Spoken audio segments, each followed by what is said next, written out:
नमस्कार। आप सबों को हमारे चैनल पर स्वागत है। तो आज हम लोग एक माइंड रूब्रिक है, उसी पर चर्चा करेंगे। रूब्रिक बहुत इंटरेस्टिंग है और सबसे बड़ी बात है कि इसमें एकमात्र सिंगल दवा है और कोई भी दवा नहीं है इसमें। तो यदि इस रूब्रिक को हम लोग समझ लें अच्छे से तो ज़रूरत पड़ने पर इसको इस्तेमाल कर सकते हैं।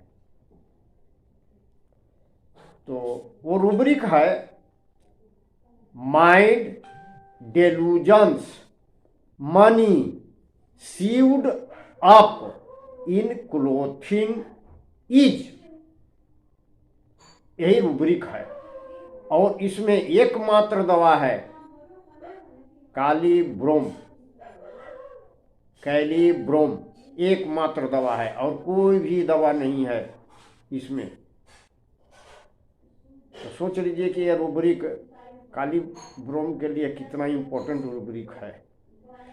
तो चला अब हम लोग अच्छे से इस रूब्रिक को तनी डिस्कस करें, समझ लें, तभी न तभी जरूरत पड़ेगा तब इस्तेमाल किया जाएगा। तो इसको समझा जाए। तो आगे बढ़ने से पहले तनी सब लोगों को निवेदन हवा भाई कि तनी सब लोग चैनलवा के सब्सक्राइब कर दो, तो अपना तनी और उत्साह बढ़ता हुआ तो तनी अच्छा से और वीडियो बनबो। तो चलिए भाई इसको अब डिस्कस करें। तो इस चैनलवा के सब्सक्राइब कर दे जा भाई। तो देखो अब एक में ये वो है सबसे पहला जो डेलूजन पर देखिए बहुत सारी चर्चा किया जा चुका है, आज उस पर कुछ नहीं करेंगे। इसमें एक वर्ड है मनी। तो मनी के मतलब तो हमरा सब जानबे करे ही भाई कि मनी मने रुपया पैसा धन संपत्ति जो कहिए मनी है, मने जिसका मूल्य हो समाज में मनी है। और का मान सम्मान भी किसी को है तो उसको भी मूल्य है। तो अब चलिए मनी का मतलब धन संपत्ति रुपया पैसा हो गया। अब इसका देखिए डिक्शनरी मीनिंग तनी क्या है इसको भी समझ ले। डिक्शनरी कहता है कि the asset property and resources owned by someone और समथिंग माने वेल्थ। ये हो गया एक नंबर। और है दूसरा है प्रॉपर्टी और asset with reference to their realisable value. माने प्रॉपर्टी और एसेट जो भी है उसका जो मूल्य है रियलाइज होने योग्य, उसी को हम धन संपत्ति कहेंगे। तो अब इसको ठेठ हिंदी में तनी समझ ले या भाई। तो ठेठ हिंदी में क्या है, रुपया धन मनी का मतलब क्या होगा। परिभाषा से भी तो पता चल रहा है कि रुपया का मतलब है धन दौलत हो गया, शक्ति हो गया, सामर्थ्य हो गया, क्षमता हो गया, ज्ञान हो गया, साधन हो गया। ये सब को हम लोग योग्यता जो उसमें है इसको भी तो हम लोग धन संपत्ति कह सकते हैं ना। इससे भी तो अब मान सम्मान मर्यादा इसका भी तो मूल्य होता है। तो ये सब चीज है, साधन वेल्थ कहिए है, ये सब कुछ भी धन संपत्ति हो गया। अच्छा देखिए अब जिनके पास पैसा कौड़ी नहीं रहता है, धन संपत्ति क्या रहता है, उसको लोग शक्तिहीन मानता ना है समाज में। तो हमने के तो ऐसे भर्सन वहाँ क्या न पकड़ना है कि क्या कहना चाह रहा है पैसा। तो जो माने समाज में चालू है जो जनरल कॉमन भाषा में हम लोग बोलते हैं, इसी को तो सोचना है। तो मनी के मतलब धन संपत्ति हो गया, क्षमता हो गया, शक्ति हो गया। जिसको पास धन संपत्ति बेसी रहता है उसको सब बोलता है ना कि बहुत शक्तिशाली है वो भाई, वो आदमी हो बहुत शक्तिशाली, ऐसे बोलबे करता है आदमी। तो उसी शक्ति बोला तो वो भी धन संपत्ति है। अच्छा अब दूसरा वर्ड है शिव। शिव के शिव है, शिव का पास्ट पार्टिसिपल बोलिए तो शिव हो गया है एक क्रिया। तो शिव के मतलब क्या होता है, सिलाई कर देना। अब सिलाई बहुत ढंग से हो सकता है, कपड़ा के सिलाई कर दिए, अब जो है से कि किसी को स्किन फट गया है, कट गया है, उसको भी सिलाई उलाई कर दिया जाता है, घाव को चीर करके सिलाई किया जाता है, तो सिलाई करना हो गया। इसका ठेठ हिंदी मतलब टाका लगा देना, जो दो दो चीज़ों को जोड़ देना, यही है। अब डिक्शनरी मीनिंग का है टू सीव, सीव मतलब हो गया to join pieces of cloth और to join something to cloth using a needle and thread. सुई और धागा के ले करके कुछ के सी दिली तो हो गया सिलाई करना। सिलाई करना माने रिपेयर करना भी कह सकते हैं कि कुछ को चीज़ को रिपेयर कर दिया जाता है, फट गया तो उसको सिलाई करके रिपेयर कर दिए, तो यही सब इसका मतलब हो गया होगा। क्लोथ मैंने सब कोई जानबे करी था भाई कि क्लोथ मैंने कपड़ा जिसको हम लोग पहनते उनते हैं।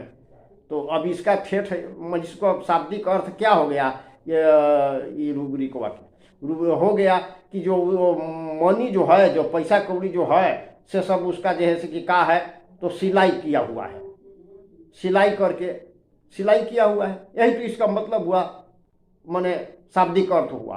अब देखिए, अब इसका मनी के परिभाषा से मिला करके तो इसका माने कॉमन जो हुआ, जो साधारण आदमी बोल सकता है वो कैसे होगा। तो उसको क्या लग रहा है, फीलिंग क्या हो रहा है इसका, उसको फीलिंग हो रहा है कि रुपया पैसा जो जितना जो है वो सब हमारा कपड़ा में सिलाई करके रखा हुआ है। तो अब सिलाई करके रखा हुआ है तो क्या हो जाएगा भाई, तो जरूरत जब पड़ेगा तो इसका हम उपयोग नहीं कर पाएंगे। अब इसको भी ऐसे भी समझ सकते हैं कि किसी को आप पैसा दे दिए हैं, अब वो आपको पड़ गया जरूरत, डॉक्टर के पास जाना है या कुछ शादी विवाह जो कहिए है, अब वो पैसा दे न रहा है, तो उस कंडीशन में भी तो यही न हो गया कि पैसा तो उसके पास है, सामर्थ्य तो है उसको ना भाई, पैसा तो है, लेकिन अब उसको समय पर उपयोग नहीं कर पा रहा है। तब उसको इस तरह की अनुभूति हो रहा है कि पैसा अचते हम न कर पावी थी, सामर्थ्य हमारा है लेकिन हम इसको उपयोग नहीं कर पा रहे हैं। तो यही तो सिलाई करेल हो गया, उसका पैसा जो है, सामर्थ्य जो है, जो शक्ति जो है से ये हो गया है, सिलाई किया हुआ है। तो रोगी का ऐसा ही फीलिंग होगा। अब कोई विद्यार्थी धर है तो खूब पढ़ लिख करके खूब तैयार करके गेलक है, अब किसी भी कारण से जैसे धरिए उसको परीक्षा हॉलवा में जाते जाते दिमाग में से भुला गया, तो उसको इस तरह से सब हम जान रहे हैं लेकिन हमको समय पर उपयोगी नहीं हो रहा है, कर पा रहे हैं, जान तो रहे हैं लेकिन समय पर हम इसको उपयोग करिए न पावी थी, तो उसको भी इस ढंग के फीलिंग हो सकता है। तो यही रूबरिक के मोटा मोटी मतलब हुआ कि उसको क्षमता है, एक लाइन में क्या है भाई, उसको क्षमता है लेकिन जब जरूरत हो रहा है तो क्षमता के उपयोग नहीं कर पा रहा है, तो उसको ऐसा फीलिंग हो रहा है। उसको फीलिंग होगा तबे ये दवाई देना है, ऐसे नहीं कि अपने से सोच के। उसको फीलिंग क्या हो रहा है, वो बोलेगा कि देखिए ना, हम को जैसे कि क्षमता तो है लेकिन एक काम हम करिए ना पा रहे हैं। जैसे एक गाना गाने वाली थी, अच्छा गाना वाना गाती थी, स्टूडेंट थी, तो हर जगह थोड़ा फंक्शन में गाती थी, तो उसको इस ढंग की बीमारी था कि वो गाइए नहीं पा रही थी, गला तो उसको मधुरिया बैठा हुआ है तो वो गाइए नहीं पा रही है। तब बोल रही है कि देखिए ना, हमरा जैसे कि कितना बढ़िया हमारा फंक्शन में गाते उते हैं, सब हमारे गांव के प्रशंसा करते हैं, अच्छा लगता है सबको, और अब हम गाइए नहीं पा रहे हैं, क्षमता है लेकिन हमको गाइए नहीं पा रहे हैं, यही बोली। तो उसको कैली बरम से ठीक हुई थी। तो यही है कि उसको क्षमता तो है कि गा सकती है, अच्छा गाना गा सकती है, स्टेज पर बैठ करके सब कर सकती है, लेकिन अब उसको ये है कि वो गाइए नहीं पा रही है बीमारी के कारण। तो लग रहा है कि हम क्षमता के अपन उपयोग हम नहीं कर पा रहे हैं। तो ये कुछ भी परिस्थिति में जैसे ऐसा लगे तो इसको हम लोग उपयोग कर सकते हैं। तो यही हुआ, आज के लिए इतना ही। एक लाइन में फिर बोल देते हैं कि पेशेंट के मेन फीलिंग क्या हुआ कि हमारे पास शक्ति सामर्थ्य है लेकिन अभी हमारा जरूरत है तो हम उपयोग न कर पावी थी। यही इसका मतलब हो ठेठ हिंदी में भाई आज। तो आज के लिए बस इतना ही। अब फिर मिलेंगे अगले वीडियो में नए विषय वस्तु के साथ। अब इजाज़त दीजिए, विदा दीजिए, और आगे ले ले वीडियो का इंतजार करिए। तो अब इसी से मिलता जुलता रूबरिक यदि कुछ आएगा ख्याल वाल तो हम इसको डिफ्रेंशिएट करने का भी प्रयास करेंगे। तो आगे वीडियो, आने वाला वीडियो को अवश्य देखें, जरूर देखें। नमस्कार।